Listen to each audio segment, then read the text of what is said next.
नमस्कार, जय हिंद साथियों कुछ महीने पहले जो है कतर ने भारत के 8 नौसैनिकों को उनको जो है कहीं न कहीं मौत की सज़ा सुनाई थी और इसके बाद से ही भारत देश में और भारत सरकार की जो है कहीं न कहीं बेचैनी बढ़ने लगी थी। लेकिन उस टाइम में कुछ चीज़ें ऐसी घटी कि अभी करंट में जिससे कि उन नौसैनिकों को रिहा कर दिया गया है और ये देश के लिए गर्व और सुकून दोनों वाली बात है।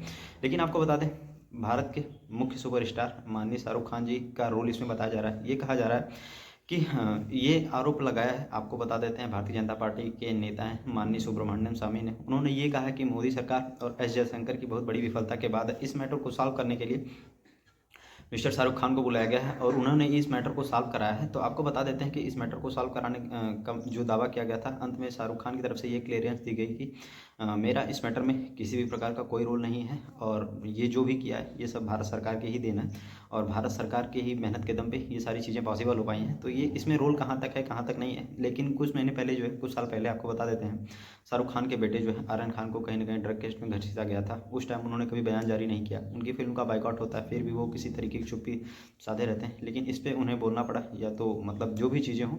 लेकिन कहीं न कहीं हमें हमारे देश में आर्टिस्टों को इस तरीके से अपमान, ये तो मेरी समझ में नहीं आता है। क्योंकि आर्टिस्ट जो है वो धर्म और मज़हब से ऊपर होता है और जो भी चीज़ें होती हैं हमें समझनी चाहिए। क्योंकि कहीं न कहीं एक अच्छी खासी इकोनॉमी जो है कहीं न कहीं इंडिया में मूवीज़ के ज़रिए रन करती है। तो इन सब चीज़ों पे थोड़ा लगाम होना चाहिए, क्योंकि हमें अपने आर्टिस्टों को इज़्ज़त देनी चाहिए।